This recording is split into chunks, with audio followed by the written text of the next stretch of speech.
ମୋ ମାତୃଭାଷାଟା ତୋରାଣୀ ପରି।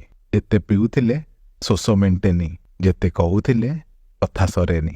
ତୋରାଣୀକୁ ମିଳେ ଅନେକ ଟାଇଟା ପରା। ମଳିମୁଣ୍ଡିଆଙ୍କ ଖାଇବା ବୋଲି, ଅସନା ଆଉ ଦେହକୁ ଅହିତ ବୋଲି ମୋ ଭାଷାକୁ ଶୁଣିବାକୁ ପଡ଼େ ସେମିତି ଅନେକ କଥା। କେତେ କଟାକ୍ଷ ଆସେ ମୋ ନନା ବୋଉ ଡାକକୁ, ଆଉ ସେ ଦନ୍ତସ ଆଉ ତାଲବ୍ୟସର ଅବୁଝା ପ୍ରଭେଦକୁ। ହେଲେ ଯିଏ ପିଇଛି ସିଏ ଏକା ଜାଣିଛି ତୋରାଣୀର ତୃପ୍ତି, ତୋରାଣୀର ଶାନ୍ତି, ତୋରାଣୀର ପୌଷ୍ଟିକତା, ତୋରାଣୀର ଶକ୍ତି। ଠିକ୍ ସେମିତି ମୁଁ ମଧ୍ୟ ଜାଣିଛି ମୋ ଭାଷାର କରିବା। ଏବା ଜଗନ୍ନାଥଙ୍କ ଭାଷା, ଖାରବେଳଙ୍କ ଭାଷା, ନବକୋଟି କର୍ଣ୍ଣାଟ କଳବର୍ଗେଶ୍ୱରଙ୍କ ଭାଷା। ତୋରାଣୀର ଅଛି ଅନେକ ପରିଚୟ। ଦହି ତୋରାଣୀ, ଚାଇଁ ତୋରାଣୀ, କାଞ୍ଜି ତୋରାଣୀ। କିନ୍ତୁ ଯେତେ ଯାହା ହେଲେ ବି ତୋରାଣୀଟା ତୋରାଣୀ। ମୋ ଭାଷାର ବି ଅଛି ଅନେକ ରୂପ।